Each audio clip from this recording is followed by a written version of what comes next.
Hey everybody, this is the first video in our new topic of sound, and sound is a fascinating topic because our sense of sound is one of the main ways that we can sense the environment around us. And so we've evolved ears to help us hear sounds, which means we can detect things that are nearby and we can hear what's going on. So sounds are really important for humans and lots of other animals. So what you'll need to be able to do after this video is you should be able to define what sound is and name the type of wave that sound travels by. It's a certain type of wave. And you should be able to say what the speed of sound is approximately in air, which is the most common speed of sound that you'll hear of. So firstly, what's sound? Well, in the last topic, we already learned about all the types of energy.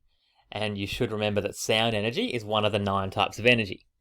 So sound, it's a type of energy, and hopefully you remember that it's caused by objects vibrating.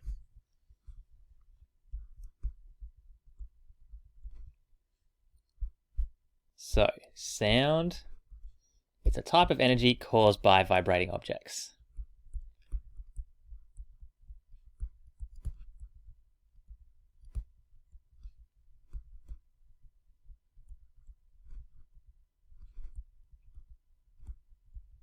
Caused by vibrating objects. So let's have a look at a few types of objects that create sound. Firstly, we've got a speaker here, and if you've ever actually looked closely at a speaker, or one of these uncovered ones anyway, you should be able to notice that this inner part of the speaker that's shaped like a cone shape almost, it vibrates back and forth to make the sound. So this part here, it vibrates out and in really quickly, and then that's how it plays sounds and music. Also, if you've ever held your hand on your voice box or on the front of your neck, like this person is, and if you talk or if you sing a note, you can feel your voice box vibrating. And that's because your voice box is vibrating in and out, and that's what's creating the sounds. Same thing with the drum here. When you hit the drum, the skin, which is the covering here of the drum, it vibrates up and down, and that causes the sound. So every single sound is caused by vibrations. Okay, next, we need to know what type of wave that sound travels through. And here it is. It's called a longitudinal wave.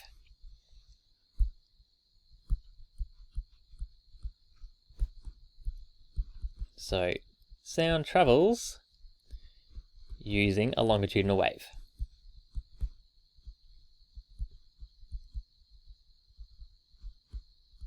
There's another type of wave called a transverse wave, and that's how light travels. We'll learn about that in the next topic. But for now, here's how to picture a longitudinal wave. So here's a whole lot of matchsticks basically, and they're representing the air particles. And the wave moves forwards like this. So these little regions of particles compressed together, they all move forwards, and then the next one's moving forwards. So the wave is constantly moving in one direction. And we'll learn more details about that at the next standard.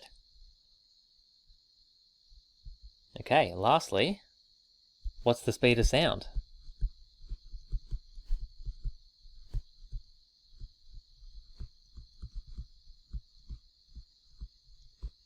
Well, if you are interested in aircraft, you might have seen photos like this before of aircraft when they go faster than the speed of sound.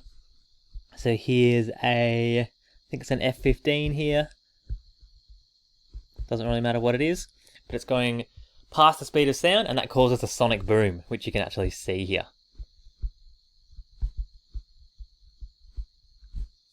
And to get past the speed of sound, you have to be going faster than about 1,200 kilometers an hour.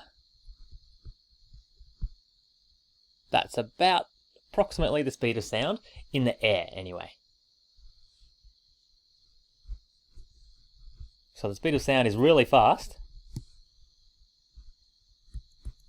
compared to driving or compared to us running, but actually it's not as fast as the speed of light.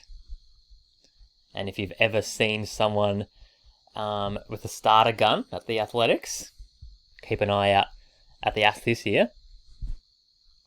when they shoot the starter gun, you can see the smoke coming out of the gun a lot faster than you can actually hear the sound waves coming out to your ear. So it's fast, but it's not as fast as the speed of light.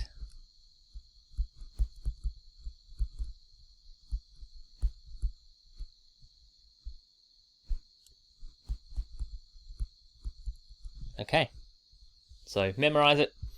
Speed of sound is about 1,200 kilometers an hour. Alright, so you should be able to define sound, name that sound travels by a longitudinal wave, and know that the speed of sound is about 1,200 kilometers an hour.